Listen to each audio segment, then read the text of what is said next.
So as you may have noticed, I am the only colored person out of our entire group. Is it that obvious? Um, that was really faggy. So quite understandably from my situation, I don't put much stock in biological lineage. I guess what you really want to know is how things tally up.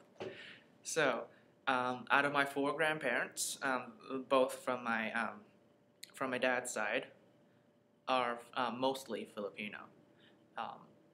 But technically, my last name is historically Chinese, well, my birth last name, not the one that you guys know.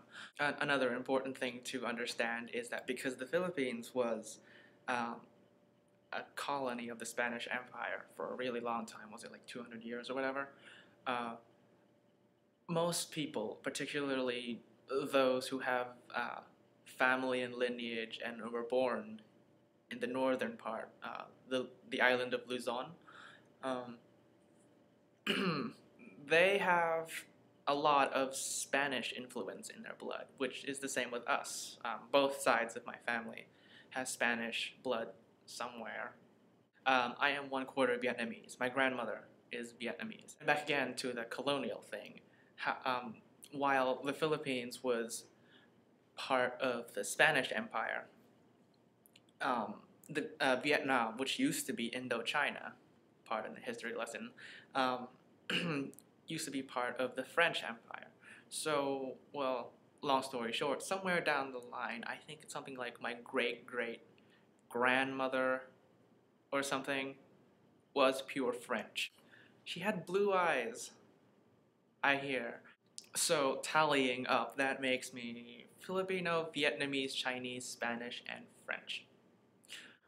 So, like I said at the start of the video, I don't really put much stock in the biological genetic side of things. I mean, it counts for a lot, but what I think is more important is the cultural lineage that you pass through. And I guess it's kind of sad that I don't have much of any Asianness. I'm mostly Western.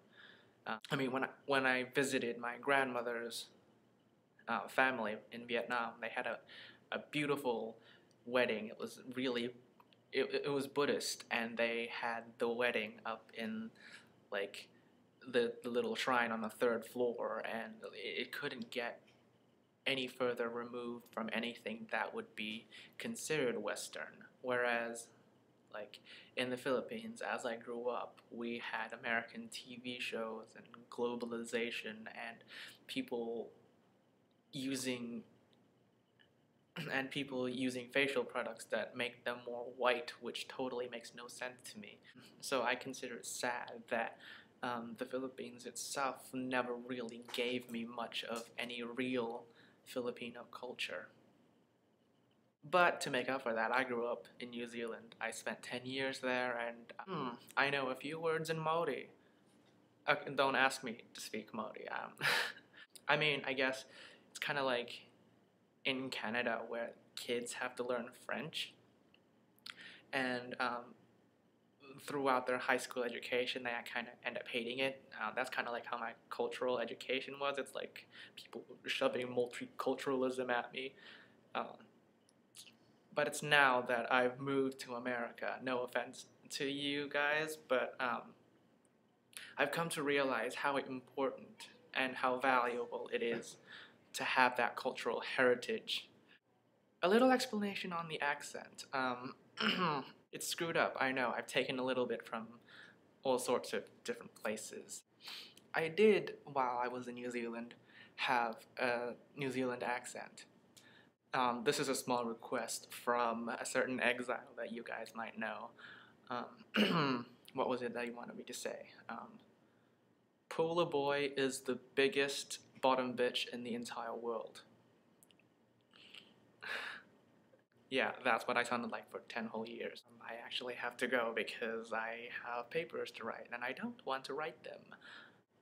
That's about it. Bye.